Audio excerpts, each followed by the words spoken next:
Deyəsən, qonağımız var, ha? Aleyküm, sağ ol.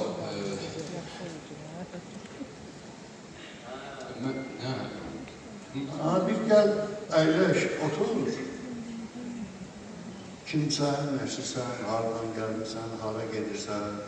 Bir danış görək kimsən.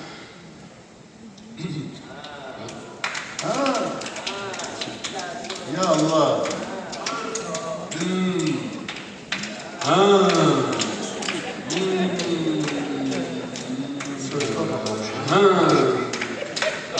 Mənə Eyyub Yaqubov lazımdır. Bu axşam o mötəbər bir məclisdə iştirak eləməlidir. Mən onu tapmalıyam.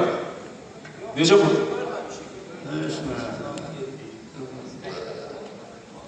Bağışlayın.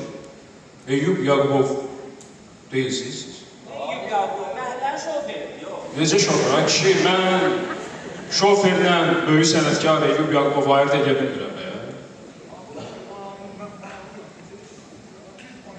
Bizim insanların əksəriyyətində belə bir qəribə xüsusiyyət var ki, əgər mən şoförəmsə, əgər maşına əlimə sıkan alıb, rul alıb nəsə maşını sürürəmsə, elə zənn edirlər ki, hansı əlamətlərdəsə mən bunlardan zəifəm və yaxud ki, qeyrətdən bunlardan zəifəm.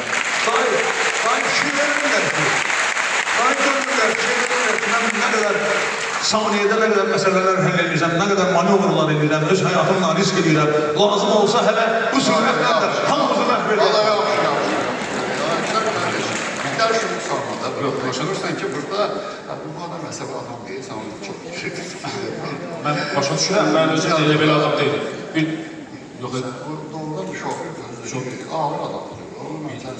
Şimdi mən də güngül adam deyiləm və tapmalıyam da Eyyub Yaqubov. O geçsin. Bir dəqiqə canım. O öz dərdlərini yapır. Tabii. Eyyub müəllim. Ayağımın altına baxdı. Maşının altına düşmüş. Əzəmi çatır.